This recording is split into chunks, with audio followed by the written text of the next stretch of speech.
తీసుకున్నారు. అదే విధంగా యంగర్ జనరేషన్ అట్రాక్ట్ చేయాలంటే eradicate about drugs, only alternative sports.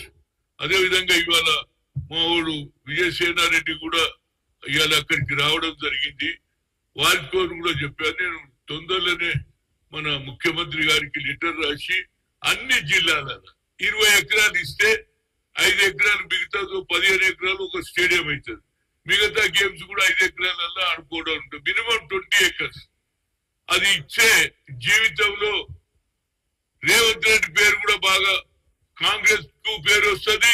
Youngster కాబట్టి యంగ్స్టర్ ను ఎంకరేజ్ చేస్తున్నాడు. ఏ విధంగా రైతులకు రుణమాఫీ చేసి పేరు సంపాదించాడు. సోనియా గాంధీ, రాహుల్ గాంధీ సందేశాన్ని ఇచ్చిన 6 గ్యారంటీలు చేస్తున్నాడు. ఈ స్పోర్ట్స్ కూడా కేటాయించాలని రేపే నేను వారికి ఉత్తరం రాయడం జరుగుతుంది. అదే మాట నేను జితేందర్ కూడా చెప్పా.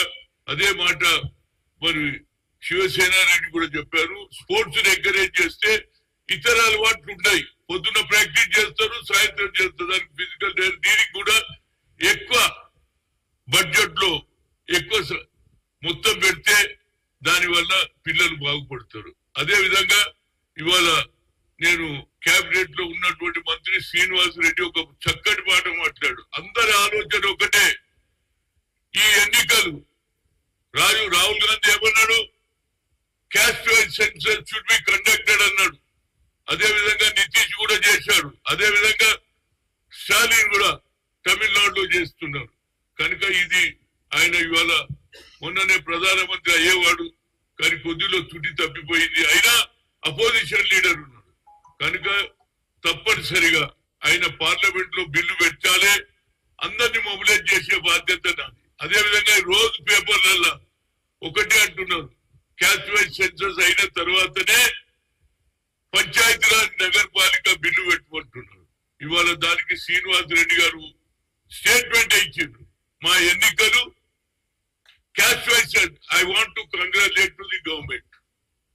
ఇది మంచి నిర్ణయం. ఎవరు చూడు ఏమంటున్నారు, అదే మొదలే 42 అంటే ఎట్లయితుంది, రేపు కోర్టుకు పోతే మళ్ళీ కొట్టేస్తారు. ఎందుకంటే 50% సీలింగ్ ఉన్నది. కానీ మొదలు మన తెలంగాణలో, ఎందుకంటే రాహుల్ గాంధీ గారు ఇక్కడ నుంచే కన్యాకుమారికి మొదలు పెట్టినప్పుడే మీ కండక్ట్ క్యాస్ట్ వైజ్ సెన్సస్ అన్నాడు. ఇట్ ఈస్ ఎక్స్రే అన్నాడు. అదే విధంగా 50% సీలింగ్ కూడా ఎత్తేస్తా అన్నాడు. ఈ దేశ స్వాతంత్రం 75-76 ఏళ్లలో ఒకే ఒక్క నాయకుడు ఆయన రాహుల్ గాంధీ చెప్పాడు. కాబట్టి దాన్ని తప్పనిసరిగా పార్లమెంట్ లో బిల్లు పెట్టినప్పుడు చలో పార్లమెంట్ అనే దాని మీద మన రాష్ట్రం నుంచి కూడా ఎక్కువ సంఖ్యలో బీసీలు పోయి ఆయనను ఒప్పించి తప్పనిసరిగా ఏది పార్లమెంట్ లో బిల్లు పెడితే అన్ని రాజకీయ పార్టీలతో కలిసి అందరు ఎంపీల సొలువ తీసుకొని గతంలో ఐఐటి ఐఐఎంలో ఏ విధంగానైతే సుప్రీంకోర్టు కొట్టేస్తే మన్మోహన్ సింగ్ గారు బిల్లు పెట్టారో అదే విధంగా రాహుల్ గాంధీ గారు పెడితే నేను ఛాయశక్తుల కృషి చేస్తా. తప్పనిసరిగా 4-5 తేదీల ఢిల్లీ పోయి అక్కడ కూడా ఇవాళ అన్ని పార్టీలో ఎక్కడ చూడు బీసీ బీసీ బీసీ అని నడుస్తుంది.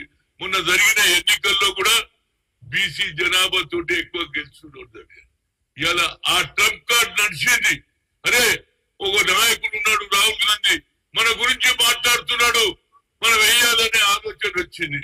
దానికి ఇవాళ ప్రభుత్వం రేపు జరగబోయే పంచాయతీరాజ్ ఎన్నికల ఉంటే ముందు కులగన చేసిన తర్వాతనే చేస్తున్నారు. మరొకసారి కేబినెట్ కు, అదే విధంగా రేవంత్ రెడ్డి గారికి, అదే విధంగా మన శ్రీనివాస్ రెడ్డికి నా నిజంగా నా హృదయపూర్వక ధన్యవాదాలు. దీనికి నేను చాలా ప్రయత్నం చేస్తా.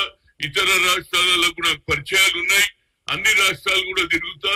బిల్లు పాస్ కావడానికి నేను ఛాయశక్తుల మందిని ఎంపీలతో మాట్లాడుతా. అదే విధంగా రేపు పార్లమెంట్ జరిగే సమావేశాలలో కూడా జంతర్ మంతర్ పెట్టి రాహుల్ గాంధీ గారు కూడా ఆ మీటింగ్ వస్తే దానికి ఒక మంచి మెసేజ్ పోతుంది అనేది నా ఉద్దేశం.